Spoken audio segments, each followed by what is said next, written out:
Alors, je ne referai pas une mise en situation de ce que devait faire le rapport de Demers, ça a déjà été fait, ce qui va me permettre de couper un peu et de peut-être arriver à tout dire ce que je voulais dire. Alors, la raison de ce travail a été en fait un nombre d'inquiétudes qu'on a eues quant à la lecture du rapport qui touchait évidemment la partie traitant de la formation générale. En fait, on avait l'impression que ce qui était présenté dans le rapport allait dans la tangente de la société de réduire, que ce soit l'éducation, les services, à des rapports comptables où l'humain, la culture devaient se soumettre aussi.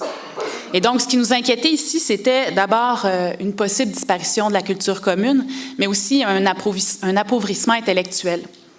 Donc, aujourd'hui, je vais vous présenter 3 aspects du rapport qui me semblaient particulièrement pertinents, pas seulement à moi, mais à l'ensemble du comité.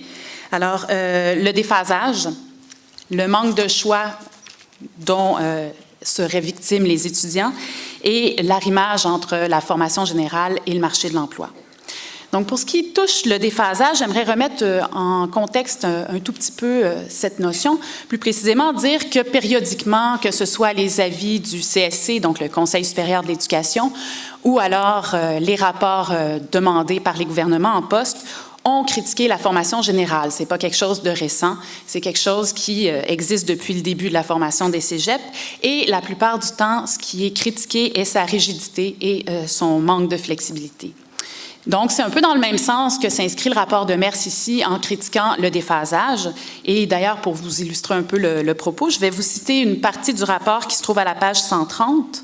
Le réseau collégial québécois doit évoluer pour s'adapter aux changements survenus dans les dernières décennies et pour répondre aux défis sociaux et économiques auxquels notre société est confrontée. Cette évolution de la formation générale collégiale ne peut se faire sans tenir compte de la formation générale offerte dans les programmes menant au DEC. Donc, évidemment, introduire cette citation dans le rapport, on peut y voir que ce qui gêne dans la formation générale principalement est le problème d'adaptation et d'évolution, c'est-à-dire qu'elle, finalement, empêcherait le collège en lui-même d'évoluer, de s'adapter. Donc, ici, il est peut-être intéressant de se poser la question de ce qu'on veut dire par déphasage, parce que si on critique la formation générale sur cet aspect, peut-être un peu approfondir la notion. Donc, par déphasage, si on suppose qu'on représente la différence qui existe entre ce qui a évolué dans la société et ce qui est resté identique dans la formation générale, on peut encore se poser la question de pourquoi ceci serait problématique. Et si c'est le cas, comment le modifier? Malheureusement, dans le rapport, on n'a pas ces informations-là de fournies. On sait que la formation générale est désuète, mais à aucun moment on nous donne l'indication de quoi faire pour la changer, sur quel aspect le faire. Mais au-delà de ces considérations, on peut quand même dire que la formation générale, si on accepte qu'elle est déphasée, on peut aussi dire que c'est pour son bien et donc une bonne chose qu'elle soit déphasée. Pourquoi? Parce que le déphasage n'est pas nécessairement un obstacle. Elle permet d'abord, évidemment, la mise à distance, une distance qui peut être critique, qui nous permet de mieux comprendre ce qui nous entoure, d'avoir un regard sur l'évolution de notre société. Elle permet aussi un décentrement de soi-même, d'un petit peu se reculer et d'avoir une conscience des autres et de s'intégrer dans un monde aussi. Donc, on pourrait dire que finalement, ce déphasage-là est peut-être très positif parce qu'il nous sort de l'immédiateté. Il nous offre aussi, on peut dire, une certaine liberté, une liberté de penser parce qu'elle nous donne le contenu possible pour penser, mais aussi un ancrage plus solide dans notre société. Évidemment, on pourrait me dire ici, dans la société dans laquelle nous vivons, on a accès à tout. Pourquoi la formation générale ferait ce travail? Pourquoi on devrait donc se tourner vers la formation générale pour avoir accès à cette information quand Internet, par exemple, en quelques clics, nous donne accès à tout ce qu'on veut? C'est vrai, on a accès à tout. Mais malheureusement, la plupart des gens, ceux par exemple qu'on rencontre au collège, les étudiants, ne savent pas gérer cette information-là, ne savent pas la traiter, ne savent pas l'analyser, ne savent pas départir la bonne de la mauvaise information. Et en ce sens, encore une fois, si la formation générale, par cette distance, permet une plus grande critique, elle permet donc peut-être aussi de mieux comprendre l'information disponible autour de nous, de peut-être mieux s'intégrer dans celle-ci. Donc, à cette demande du rapport de Demers de répondre au dispersement de notre société par le dispersement, je vous ouvre la question suivante, c'est-à-dire quel type de société, mais plutôt quel type d'école on souhaite avoir. Si c'est une école dont l'aspect principal n'est pas tant de donner cette distance, cet esprit critique, mais d'être dans l'immédiateté, Le rapport vous convient sûrement. Deuxième point sur lequel je voulais peut-être porter aussi un intérêt, c'est la question du libre choix qui part finalement un peu de ce problème du déphasage. C'est sûr que ces points-là sont liés. Dans le déphasage, en fait, on en arrive à la question du libre choix. Pourquoi? Parce qu'on parle de la mésadaptabilité de la formation générale. La formation générale est mésadaptée. Et mésadaptée, pourquoi? Parce qu'elle empêche la diplomation. Quel lien avec le libre choix, peut-être vous direz-vous. Vous allez le voir assez rapidement. D'abord, je voulais juste quand même mettre entre parenthèses le fait que la formation générale nuise à la diplomation n'est absolument pas quelque chose de prouvé. Le SRAM a tenté de le faire et la seule conclusion à laquelle ils sont arrivés en 2004, c'est que la seule corrélation réelle qui puisse être faite est celle faite entre la MGS, donc la moyenne générale au secondaire, et la réussite, donc la diplomation par la suite. Mais donc, à ce moment-là, si on veut, la critique s'est transformée un peu et on a parlé plutôt d'un malaise, d'un déficit de sens. Et concernant ce déficit de sens, on accuse plus précisément le fait que les étudiants n'aient pas de choix. Étant donné que les étudiants ne choisissent pas leur cours, ils ont un malaise. Ça cause un manque de sens dans leur parcours. D'abord, je voudrais citer un rapport qui est paru en 2003, le rapport Gendron-Provencher, qui traite de la question de la philosophie au collégial, donc faisant partie de la formation générale et étant particulièrement critiquée quand on parle de déficit de sens. Selon l'étude, 70% des étudiants auraient l'impression que la philosophie donne un sens à leur vie personnelle. Donc, je pense que la statistique nous donne un peu un contrepoids à ce qui est proposé. Mais encore une fois, si on accepte ce qui est proposé dans le rapport et qu'on va plus loin et qu'on se pose la question de ce qu'on entend ici par choix, on peut peut-être supposer qu'on entend un droit fondamental à l'autonomie. Et si c'est le cas, on peut se demander à quel type de personnes on pense quand on parle d'autonomie de personnes. Et qu'est-ce qu'on cherche aussi lorsqu'on veut leur donner ce choix-là? Est-ce que c'est un choix réellement désintéressé dans le but réel de leur donner une plus grande liberté? Les personnes dont il est question dans le rapport, on comprend assez rapidement que ce sont des clients. On doit offrir un service à des personnes. Et malheureusement, lorsqu'on perçoit les étudiants comme des clients, ça a un effet pervers au sein des établissements d'éducation. On pense à la compétition malsaine entre les établissements eux-mêmes.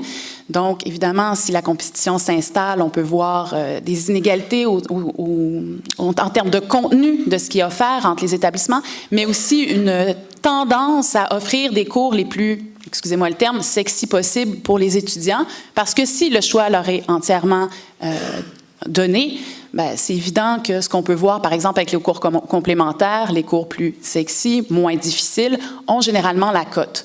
Donc, on pourrait s'attendre à ce que ça produise un peu le même effet. Mais la compétition apparaîtrait pas simplement entre les établissements, elle apparaîtrait aussi entre les étudiants.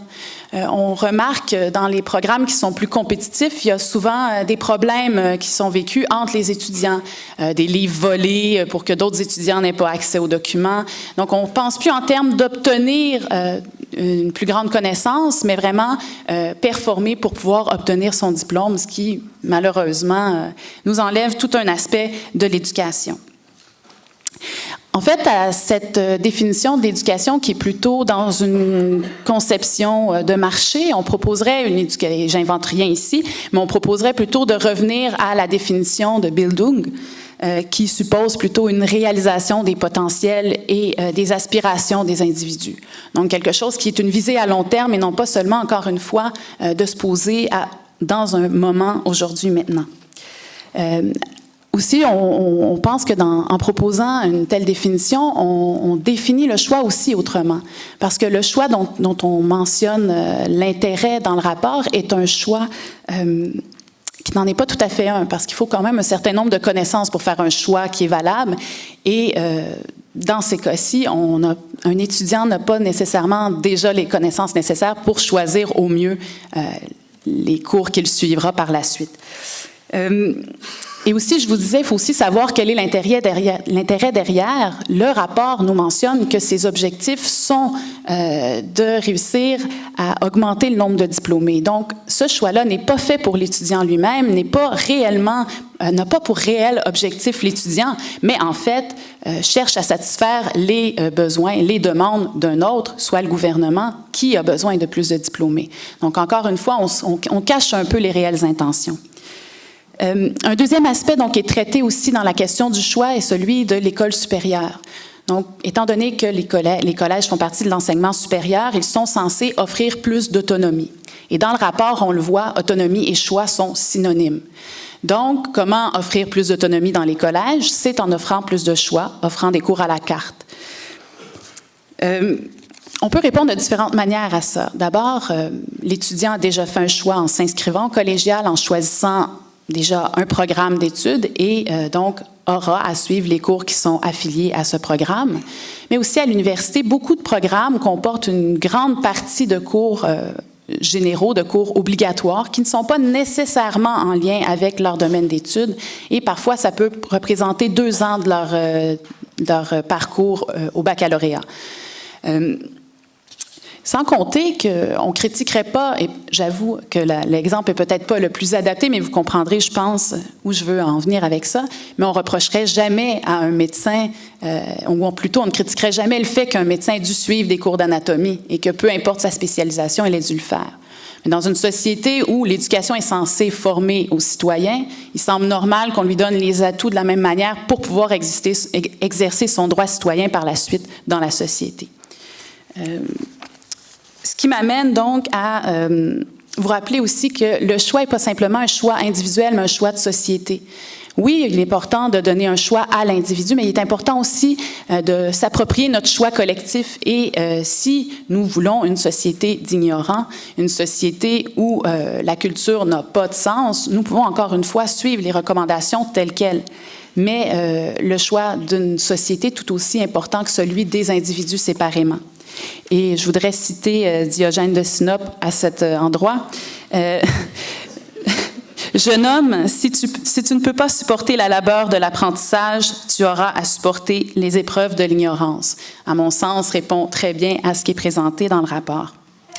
Le dernier point donc, que je voulais traiter va en continuité avec ce que je présente actuellement, c'est la question de l'arrimage entre la formation générale et l'emploi. Je passerai rapidement parce qu'il y a déjà une partie qui a été déjà présentée, mais aussi je crois que d'autres le feront après moi. Mais je voulais juste préciser que l'objectif n'est pas du tout ici de progrès moral. On parle plutôt d'un progrès d'arrimage, comme c'est dit, mais plutôt donc d'adapter une main-d'œuvre aux besoins économiques du moment. Pourquoi? Bien parce que la formation générale vient freiner finalement cette diplomation-là, ce qui est plus ou moins prouvé, comme je vous l'ai montré tout à l'heure.